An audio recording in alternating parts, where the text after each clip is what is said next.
iba kasi si Robin yung approach niya, no? Galing Mm. sa puso. Oo.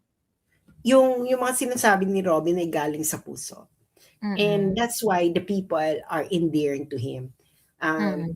O ayaw nyo ng technical. O yan na si Robin, hindi na siya nagiging technical. Galing na lang sa puso yung kanya. Hmm. Eh kayo, papaano kayo? Eh yung kay Mm. Robin talagang ano siya eh, very, alam mong pinaniniwalaan niya yung ginagawa niya. Eh Oo. Mm. kayo, yung ginagawa ninyo diyan, gusto niyo lang gawin yan dahil gusto niyo lang talaga makabalik ng kapangyarihan. As simple as that. Correct. Mm. Kaya nga eventually, darating ang itagal niyo 'to sa bato, siguro kung buhay pa tayo. 10 years or 5 years from now, let's say Mm. 2028. Yung mga yan magaganyan na. Halimbawa, malagpasan doon ni Inday ha. Uy, Inday ha, ano lang naman eh, trabaho lang naman. You know what? Ganyan, ganyan. It's always gonna be like that. So, pero parang mas gusto kong makita yung kakamping and BBM Salpukan. Oo, totoo. Alam mo meron akong theory kung bakit gigil na gigil sila kay Robin Padilla.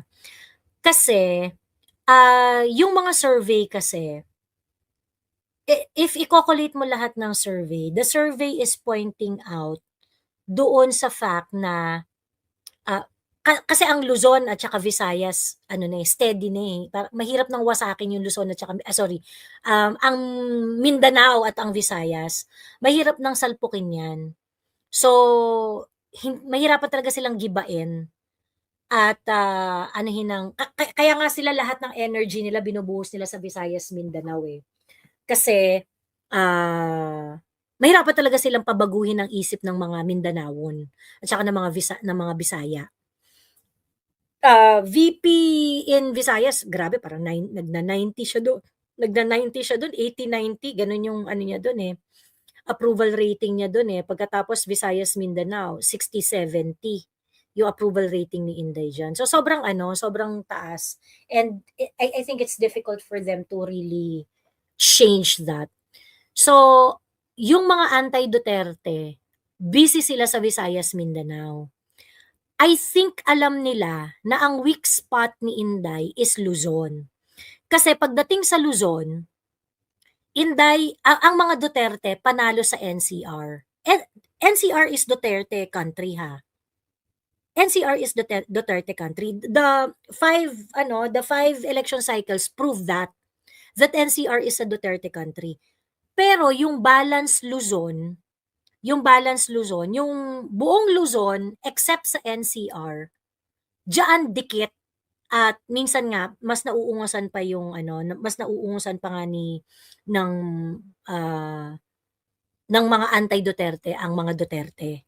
Okay. So what does that mean? Ibig sabihin, si Inday, ang kailangan niyang trabahuhin, kung tatakbo siya sa 2028, ang kailangan niyang trabahuhin ng bonggang-bongga ay Luzon. Okay? And ano ba si Robin Padilla? 'Di ba? Si Robin Padilla nananagalog. Si Robin Padilla kayang magpaliwanag ng mga issue sa Tagalog. Si Robin Padilla is from Luzon, 'di ba? At si Robin Padilla number 1 sa survey. At si Robin Padilla solid na Duterte-aligned politician. So, I think aside from the fact na, nagna-number 1 siya sa survey, I think they're also scared of Robin Padilla because he is going to be a crucial voting guide pagdating sa Luzon. And crucial siya pagdating sa pagpapabago ng isip ng Luzon, which is very important also for the campaign of Inday Sara.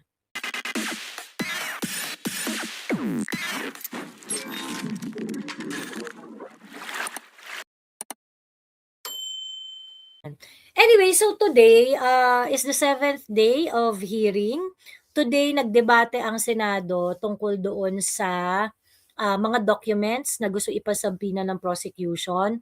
And they were successful. The prosecution is successful in getting the approval of the impeachment court to subpoena some bank records and AMLA documents, AMLA reports, no? From 2027. From 2007. From 2007 up. Okay, so almost 20 years of records itong pinag-uusapan natin. So,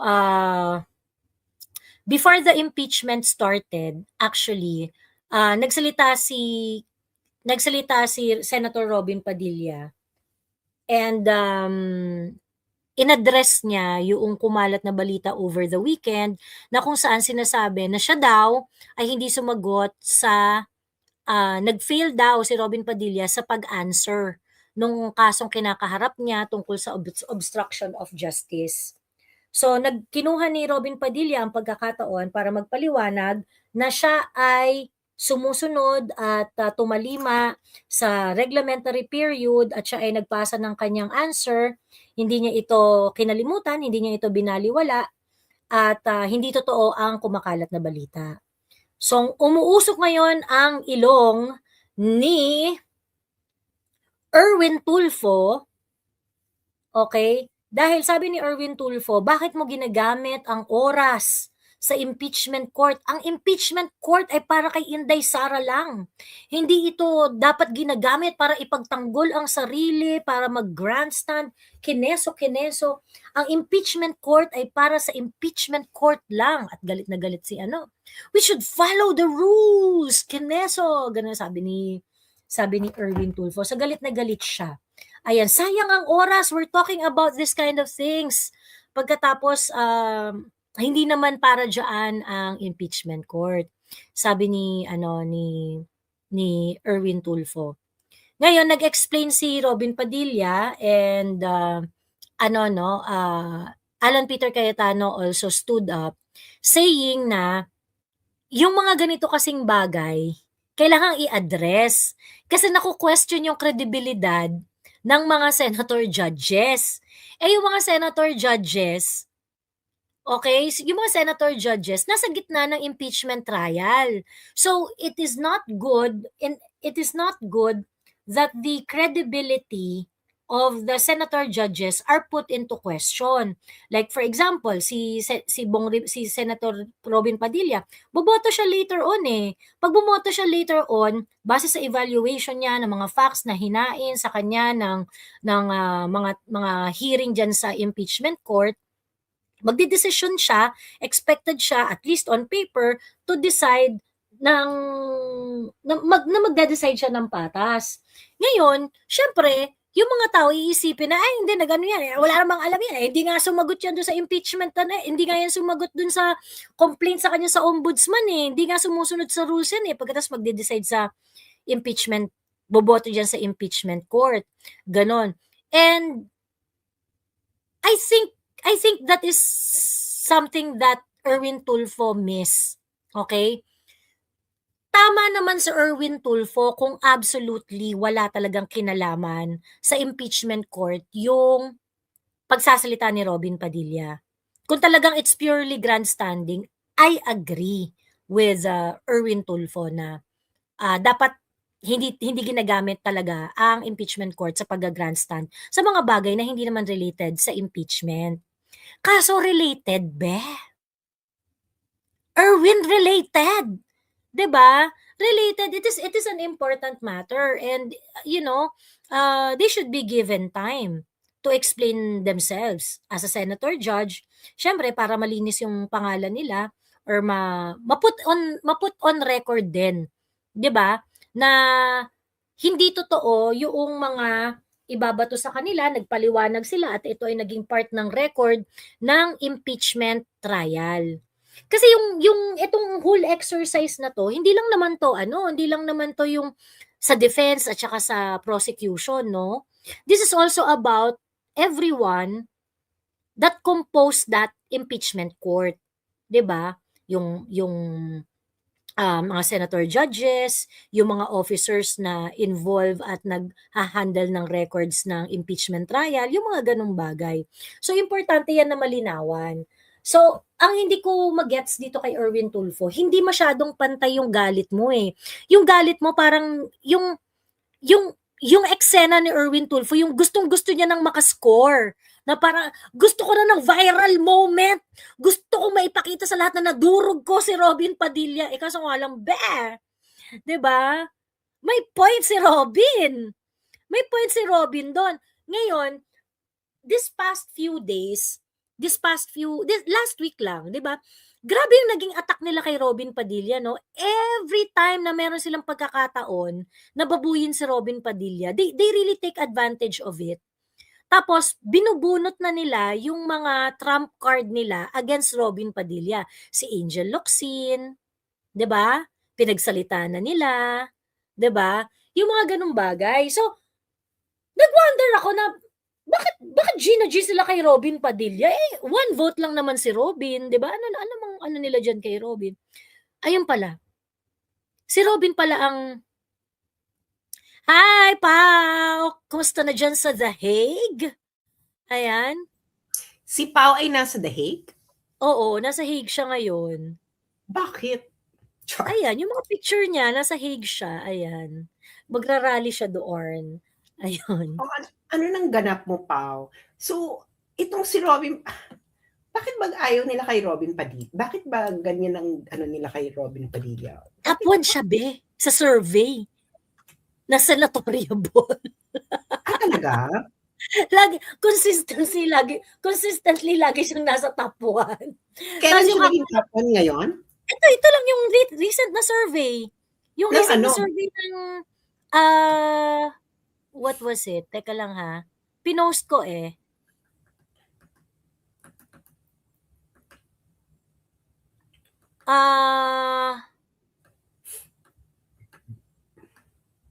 I think, ano to? Sorry. Pulse Asia yata to.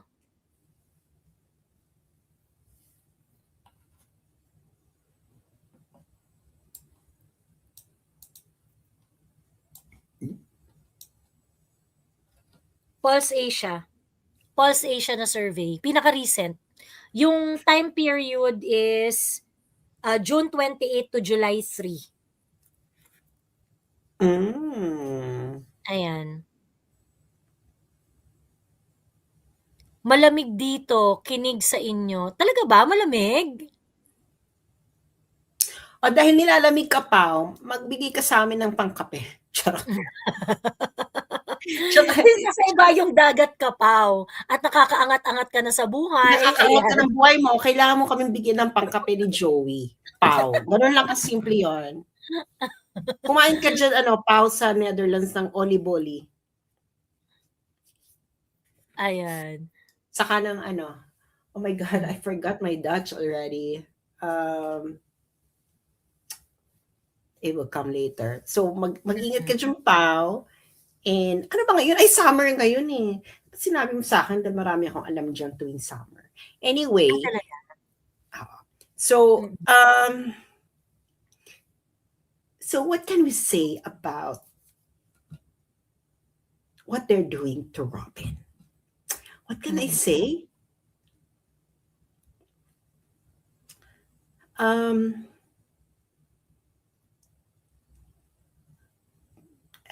Iba kasi si Robin yung approach niya, no? Galing sa puso. Oo. Yung mga sinasabi ni Robin ay galing sa puso. And that's why the people are endearing to him. O ayaw nyo ng technical. O yan na si Robin, hindi na siya nagiging technical. Galing na lang sa puso yung kanya. Eh kayo, paano kayo? Eh yung kay Robin talagang siya very, alam mong pinaniniwalaan niya yung ginagawa niya.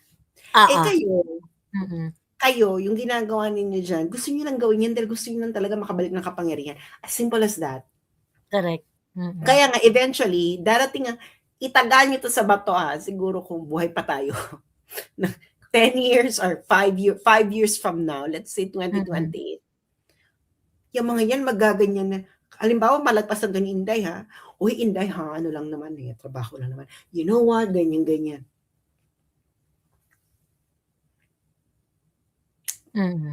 It's always gonna be like that. So, Pero parang mas gusto kong makita yung kakamping and BBM salpukan.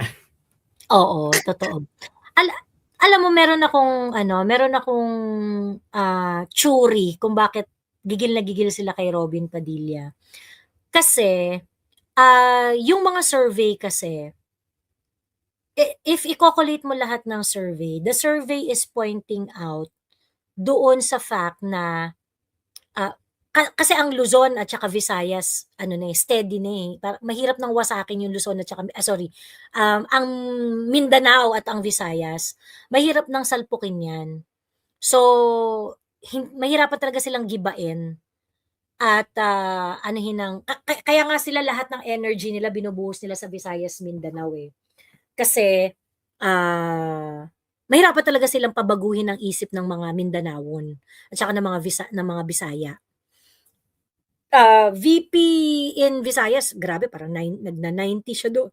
Nagna-90 siya do'n, 80-90 gano'n yung ano niya do'n, eh, approval rating niya do'n, eh. Pagkatapos Visayas, Mindanao 60-70 yung approval rating ni Inday diyan. So sobrang taas and I think it's difficult for them to really change that. So, yung mga anti-Duterte, busy sila sa Visayas, Mindanao. I think alam nila na ang weak spot ni Inday is Luzon. Kasi pagdating sa Luzon, Inday ang mga Duterte panalo sa NCR. NCR is Duterte country, ha. NCR is Duterte country. The 5 election cycles prove that NCR is a Duterte country. Pero yung balance Luzon, yung buong Luzon except sa NCR, diyan dikit at minsan nga mas nauungusan pa yung mas nauungusan pa nga ng, ah, ng mga anti-Duterte ang mga Duterte. Okay. So what does that mean? Ibig sabihin, si Inday ang kailangan niyang trabahuhin, kung tatakbo siya sa 2028, ang kailangan niyang trabahuhin ng bonggang-bongga ay Luzon. Okay?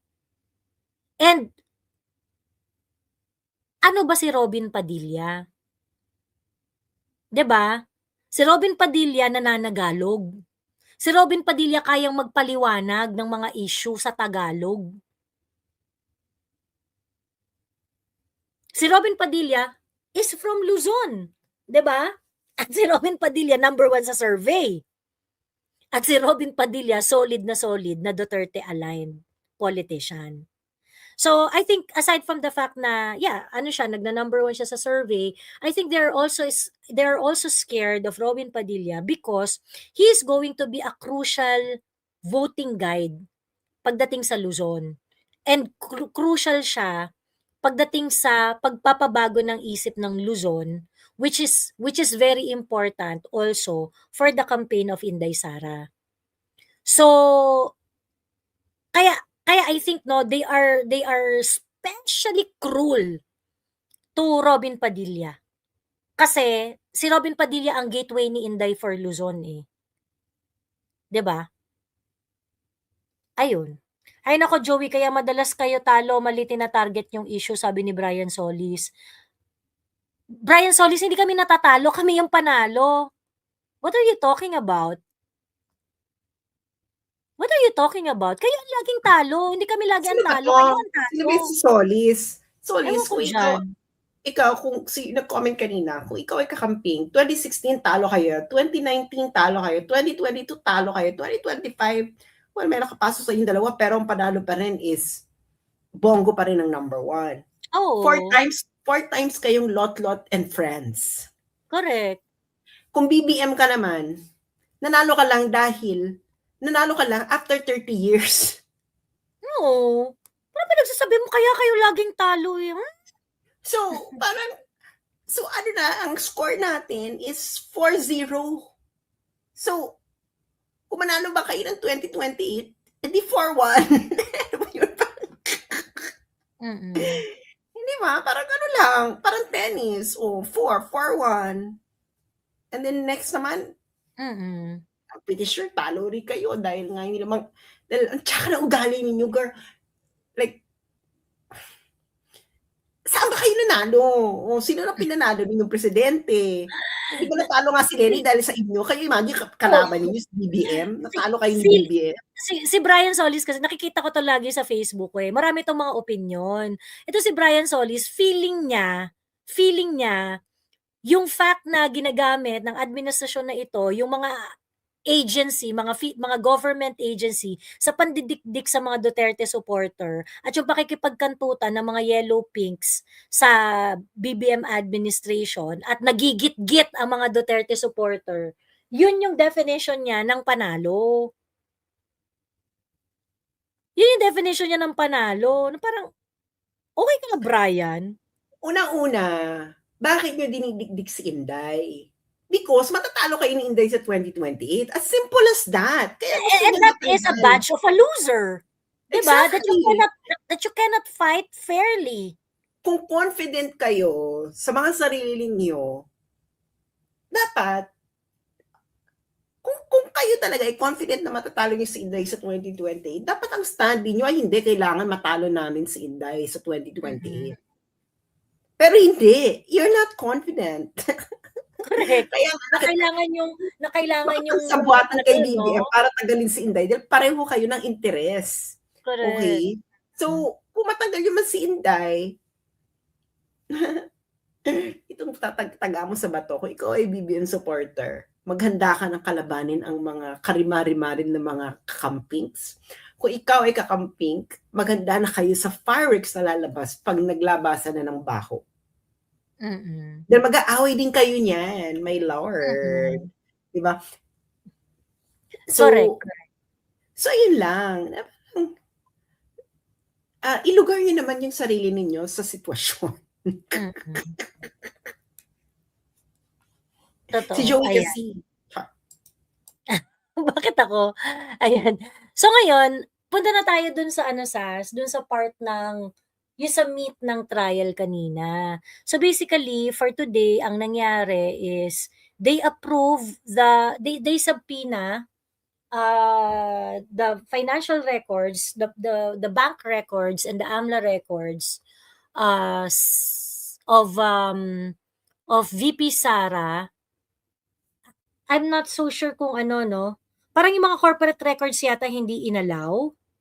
Kay VP Sara lang at kay Mans, if I am not mistaken, ano? If I am not mistaken. Yung foreign bank deposit at yung sa corporations, hindi raw pinayagan. Pero everything else, yung bank records, pinayagan. So I assume that this is for Attorney Mans and VP Sara. So yung law firm ni Attorney Mans at saka ni VP Sara yung sila yung tatamaan nung subpoena. And they are required to submit documentation since 2007. Ayun, so parang almost 20 years nga. But not from 2007 sa pagkakarinig ko. Hindi, 2007, it's fudge eh. Girl, matatago mo ko ba since 2007? Ayun. Hindi, yung bangko na may problema dun. Yan nga nakakatawa kasi ang mga bangko, may purging sila. Lahat ng records nila, 10 years and beyond, purge na yon. Ano na yon, yung pwede na nilang i-purge yun, pwede nilang tanggalin yon. Yung mga ganung bagay. Lalo na kung wala namang issue, usual transaction, ganyan-ganyan. Banks are actually required to keep records of transaction ng past 10 years lang. Ano yan, bangko BSP, BSP regulation yan. So, problema na ng bangko yun. Ay, bahala kayo, kayong bangko, kung kaya nyo bang mag-provide ng mga data beyond 10 years.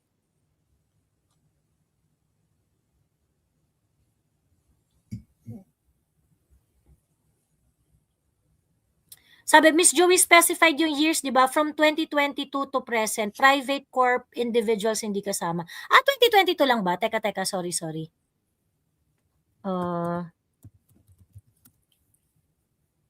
Subpoena.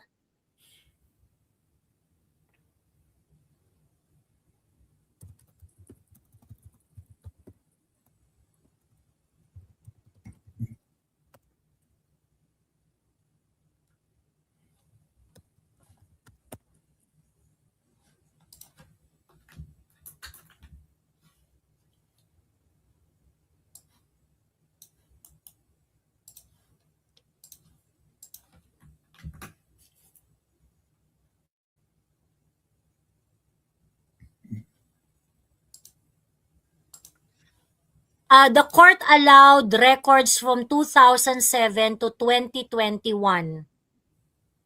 Hanggang from 2007, mga be. From 2007.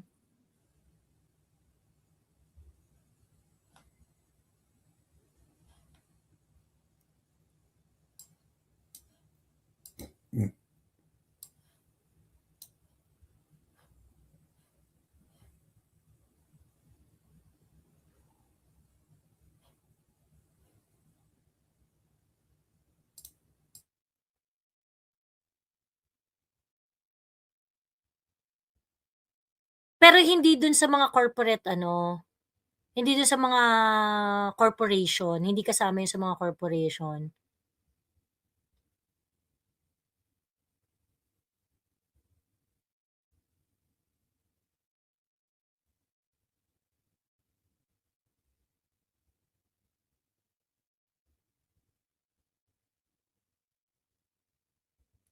Ah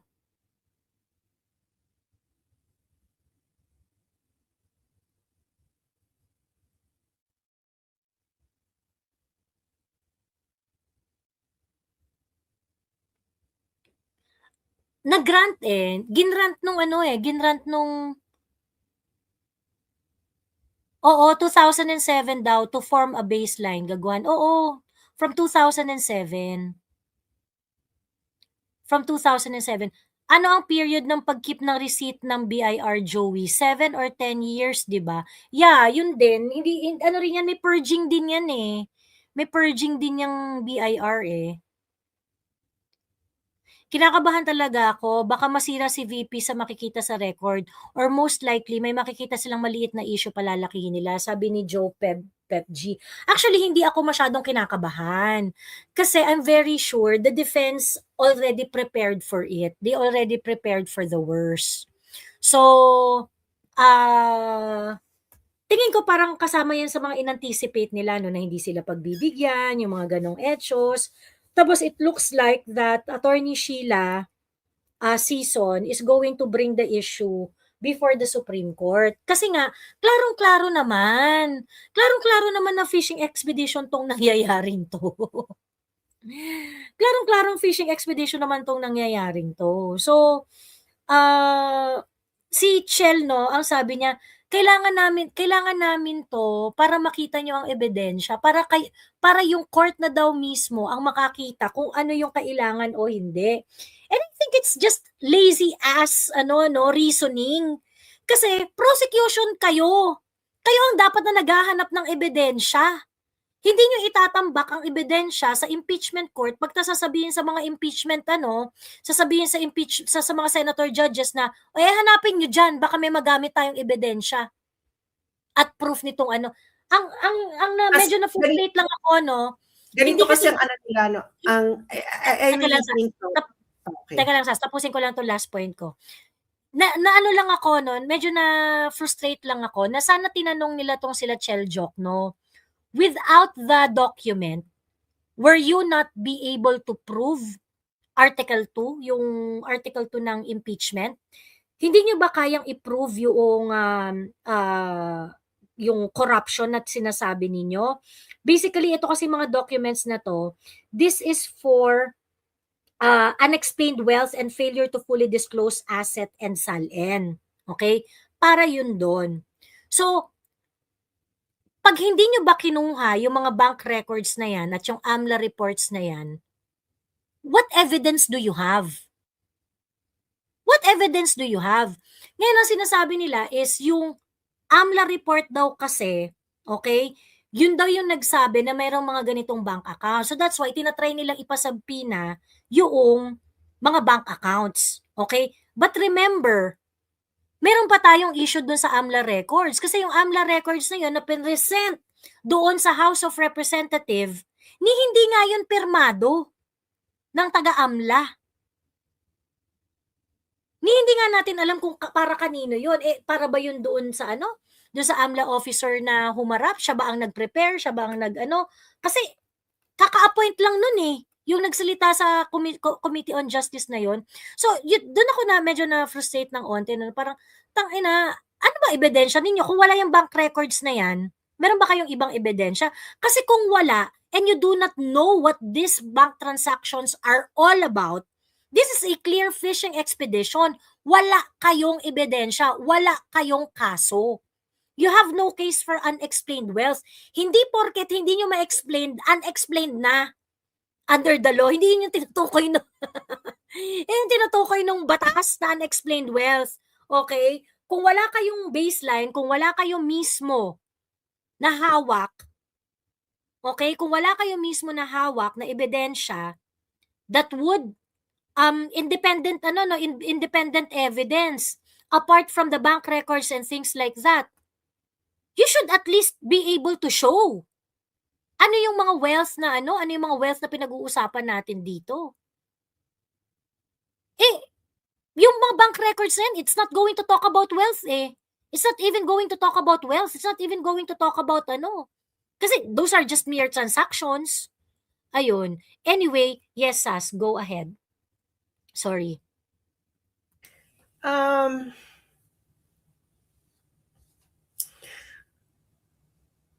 Nakakaloka lang talaga si Chok, no? Kasi meron siyang sinabi, yung final statement niya, na kakailanganin daw to para makita ang mga ebidensya or something.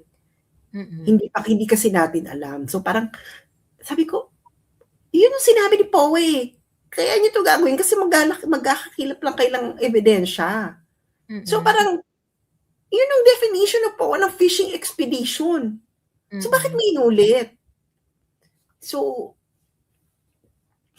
ako, I really think na handa naman sila. Hindi ako natatakot na itong na may makikita sila or whatever. Kasi mahirapan sila niyan. Kasi kailangan nilang idikit yung nakita nila doon sa unexplained wealth. Bakit to unexplained? Kung nandyan, so ang gagawin kasi nila dyan, magko-cross accounting sila from yung kinita and then BIR. Ganyan. So, in the rest, unexplained kasi hindi nagbayad sa BIR or ganyan. Well, hindi na unexplained wealth. Hindi ka lang nagbayad ng income. Nagigets ninyo? So, hindi, kung ganon yung issue na meron sila nakita dyang income pumasok, tapos hindi ni-report sa BIR, hindi yan sahot ng impeachment. Kasi yan yung condition ng ruling ni Cheese.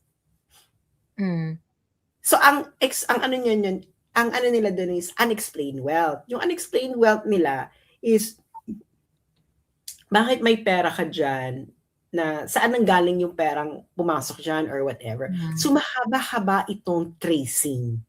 Yeah. So, they are giving... Bakit na tayo matapos?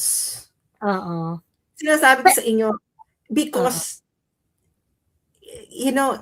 gusto lang, kaya sabi ko sa inyo, di ba, gusto nila itong ilabas kasi alam nila nga haba ang boxing. Bakla, hindi mo pwedeng isang upuan lang yan. Ano yung gaga ka? Titignan mo lang. Ikaw, ipoprove mo na nanggaling ng ano yan, unexplained yan. Yung isa, sasabihin mo lang, ay, hindi mo na paliwanag sa amin kay unexplained. Bakla, hindi ganun ang unexplained. Mahaba ito dahil ito ay matinding accounting lesson. Girl, madugo ang accounting and cross, reconciliation. And we don't even know if Inday and Manscarpio or their company have kept accounting records that long. So, correct. Nakita mo, Sas, because you mentioned yung accounting, nakita mo yung CPA na nag-reconcile ng wealth ni Justice Corona? Yeah. That ultimately led to his acquittal in Sandigan. So, malamang gano'n din ang mangyayari. Magkakaroon ka ng kasi gano'n din ang mangyayari dyan eh. Na, bakit yung flow? Mali-mali naman kayo. Si Jokno naman, mali-mali yung, girl, maloloka kayo pag naglagay diyan ng accountant Oo. na ang witness. Ewan ko ba nung panahon ni Corona ba't hindi sila naglagay ng accountant na witness, eh. Si Heidi Mendoza. Hindi, yung kampo nila Justice Corona. Yun lang yan, eh, accountant lang yan. Accountant lang yan. Accountant lang yan. And ganun lang ang mangyayari niyan. Itong kay Inday, accountant lang din yan. And ngayon, kung ma-explain niya saan nanggaling yan, yung pumapasok-pasok na yan, girl, wala na, forget it. Pero feeling ko, ang ano ko talaga dito, Joey and mga kababayan, I really think that they would like to do this because they would like to keep the impeachment trial as long as possible. Longer. Hanggang 2027 na yan. Siguro mga 1 year na kayo dyan nag-i-impeachment trial. Kasi mahaba yan, ha? Ask any of your accountant friends na 10 years? Can you imagine magkaano pa yan? Ano ba, 20 years, 10 years? 20 years. Mag-uupuan pa yan. Di ba ang gagawin nila yung prosecution and defense, titingnan nila yung mga ano, tas magde-decide pa sila kung anong admissible o hindi. Pagdidebatihan nila bawat isang dokumento. And that's 20 years. And that's 20 years. And ano, no, I think they just want to get details na meron silang mahahanap na, alam mo yung mga slightest na. Pero wala yan, girl. Hindi yan ano. Kasi kung flag talaga yan, may report na yung AMLAC. Na this is emerald. This is questionable. May na-apply na silang ano dyan. Actually, totoo. May na-apply ng theory yan. May na-apply ng freeze order yan kung meron talagang questionable dyan. Meron nang na-apply ng theory yan kasi yung bangko rin mananagot. Mananagot din yung bangko, eh. So ganun ang eksena. So ako may yung hindi nga 6 billion, eh, tapos mali-mali nga sila kasi sabi doon ng ano, 'di ba, maliit lang, hindi for 20 years maliit yung billion. Kayo sumahin niyo yung mga ano ninyo. Tingnan niyo kung hindi aabot ng 100 million yung mga labas-pasok ng bangko ninyo. Pag inad niyo together. Correct. At saka yung law firm ni Attorney Mansa, malaki yung operations ng law firm niya. Malaki yung operation, dalawang branches. Visayas, Mindanao. Hawak ng Visayas, Mindanao. Oo. Visayas, Mindanao. Yun yung ibang mga lawyers sa sa Cebu, sa Mandaue. Oo, tapos meron pa sila yung nagkaroon kasi siya ng financial interest habang nakaupo siya as vice president. Girl, mahina yun. Yung financial interest, kailangan yung company is may contract with the government or may nakipagkontrata with the government. Kasi si Lenny nga, meron pa siyang stocks nun sa Meralco, eh. Dapat question yan, di ba? Oo. Si GMA noon, meron pa siyang stocks before. Yung panahon niya, nag-i-issue nga yun, eh. Pero, wala namang nag-ano kasi hindi naman siya issue. Nanghihito na lang talaga sila. And gagawin na lang talaga nila lahat. Kaya nga hintayin nyo, mga friends, na hintayin ninyo ang defense kasi hindi pa sila tapos wala pang presentation ng evidence ng defense. Kaya ito si Chua, why they would like to want to prolong this as much as they could? Kasi nga, gusto nilang pababain ang trust rating ni Inday. Kasi pag wala nang issue si Inday, bubulusok na siya masyado. Oo. Kailangan nilang ganyan si Inday, sakalin si Inday para hindi siya makapag-mobilize. This is political strategy. At ano rin nila to, kasi kailangan nilang ma-convince. Kailangan nilang ma-convince yung mga campaign funders nila na kaya nilang pabagsakin si Inday. Kasi pag hindi nila napabagsak si Inday, walang magbibigay sa kanila ng campaign funds for 2028. Dahil walang businessman, natataya na siguradong talo. Do you think yung ruling ni Cheese on the spot niya ginawa or over the weekend? I think Hindi, the prepared na yun, prepared prepared na na yun. yun. What I think about the ruling, I think Cheese is trying to be fair. I mean, he's trying hard to be fair. Pero syempre lumalabas yung kanyang emerald, no? Kasi halimbawa, una hindi niya binigay lahat. Which is, okay, sige, Cheese, you're trying to be fair diyan kasi hindi mo inapprove lahat ng request ng prosecution. Kaya siguro malulungkot yung mga beshi mo in a sense sa prosecution. Malulungkot yung beshi kasi hindi kasama yung dollar account. May dollar account ba? Meron. Hindi kasama. Oh, hindi kasama ang dollar account, hindi kasama yung kampanya na ano to, ewan ko kasi kay Inday kung anong pinapangalan sa mga kumpanya, yung Pokemon.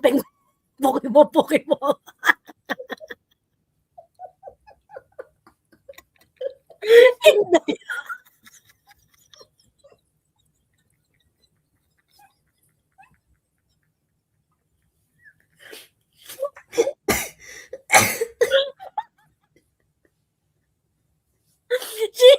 She is prepared.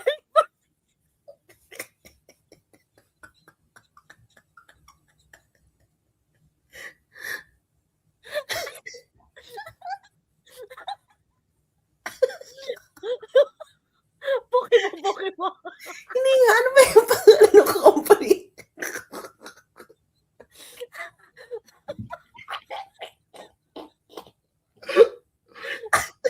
Ano?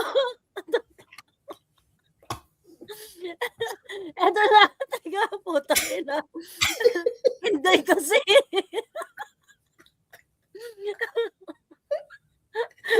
Teka, asan na nga ba yun?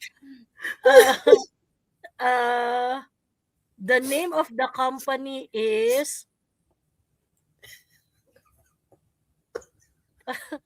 Pikimong Philippines.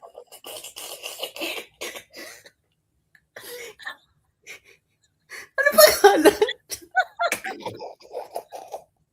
Parang nang yan.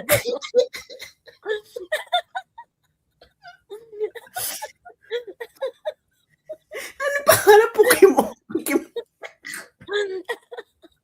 Ano pangalan, Joey? Ito, Pikimong Philippines. Ito.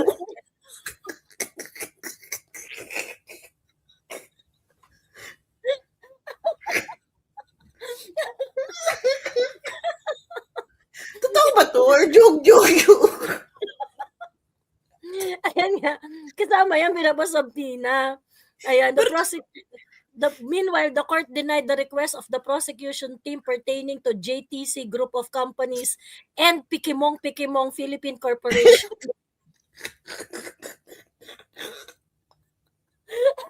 Ay, yung Pikimong, magbabiral tayo dyan!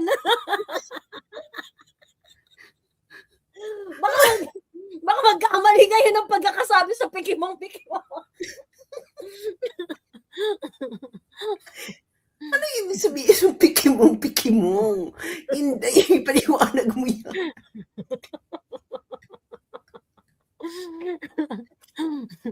Alam mo, tawa ko ng tawa nung narinig ko. Ha? Tama ba yung narinig ko? Pikimong.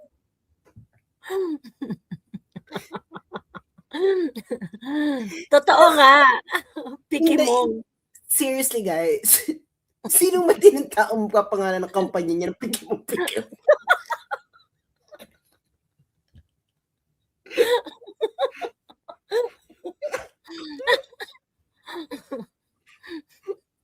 Nakakatawa yung... Hindi ba kayo magsa-step back? Na parang, guys, parang... Wag na to, guys. Magpa-viral tayo dito, guys. For bad reasons. Hi, I'm the CEO of a company. Ano pangalan ng company mo? Pikimong.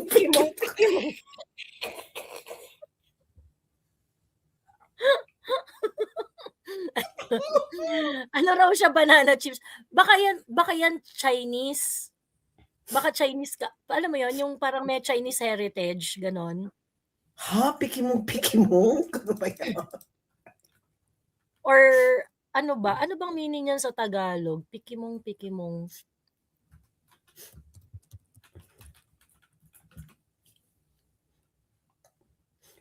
Parang wala namang nag-i-exist na pikimong.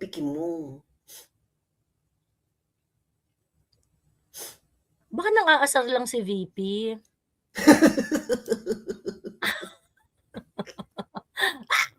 Ano pakikialaman niyo 'to oh, ayan pukin niyo.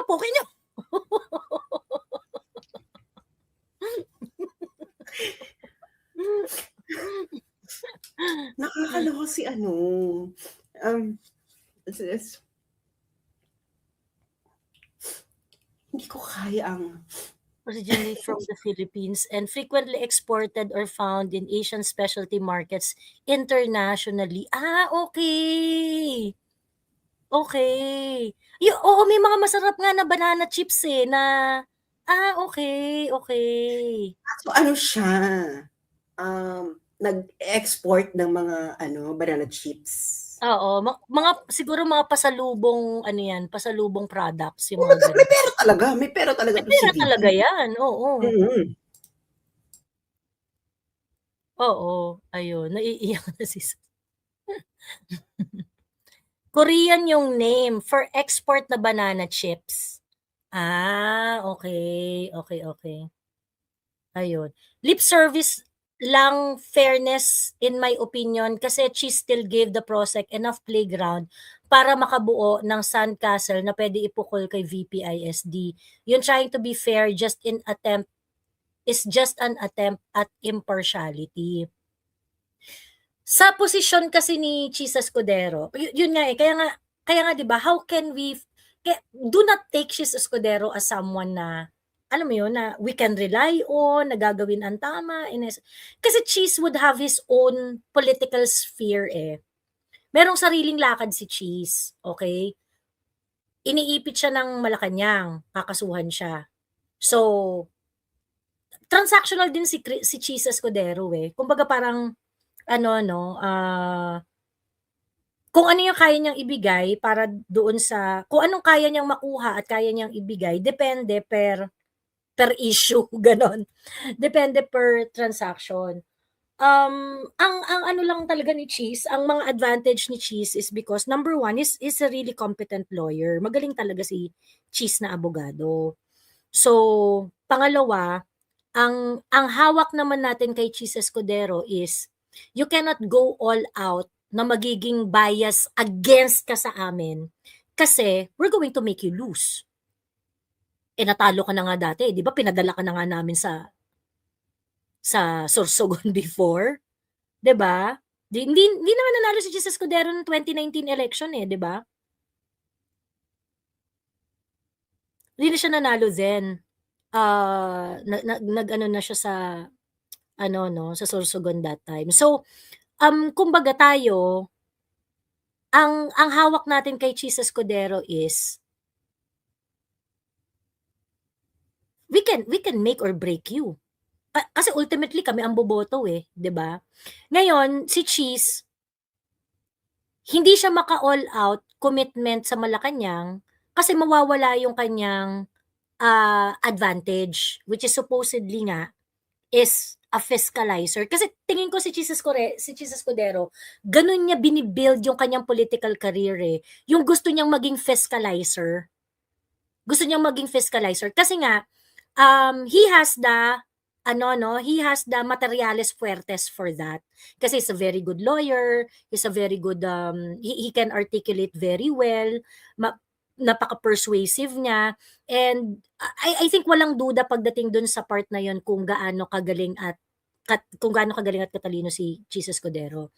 The problem is, may mga kahinaan kasi itong si Cheese Escudero, kagaya niyan. Hindi niya kayang isakripisyo ang kahihiyan na makulong, 'di ba? At panindigan ng mga bagay-bagay. Well, nakita na natin, yun yung hindi kaya ni Cheese, hindi niya kayang makulong. Hindi niya kayang makulong para sa kanyang paninindigan. Kaya nung tinakot-takot siya ng kulong ng Malacanang, yung kanyang kaso biglang hinog na, biglang hinog na pero naging hilaw. Ayun.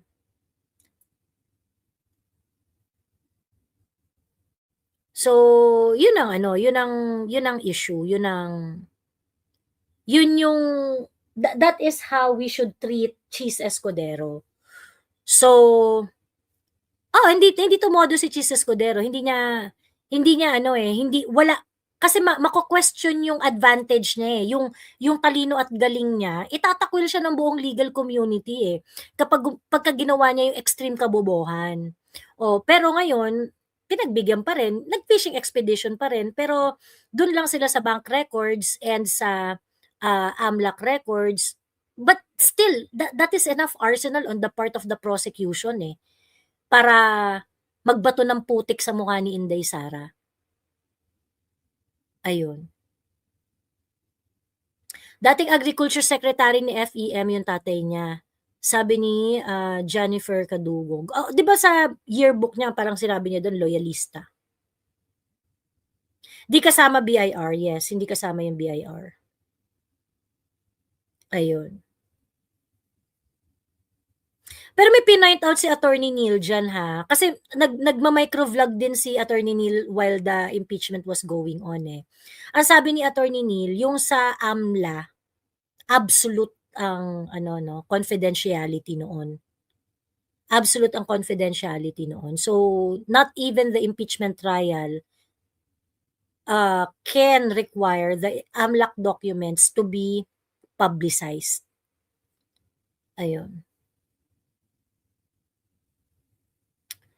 Pero Madam, pinalagan naman ni Madam Pia yon, di ba? Nag-rule na kasi Oo, maganda naman yung palag ni maganda yung palag ni Alan Peter Cayetano, ni Senator Robin at saka ni Senator Pia Cayetano.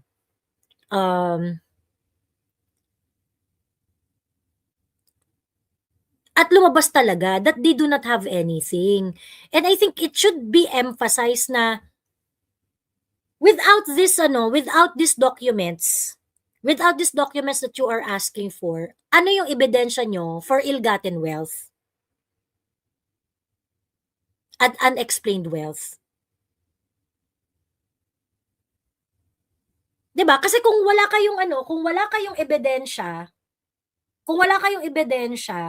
na hawak para dun sa wealth na unexplained, at dito nyo palang kikitain kung ano yung pwede nyo magamit dyan sa Article 2 na yan, you have no case.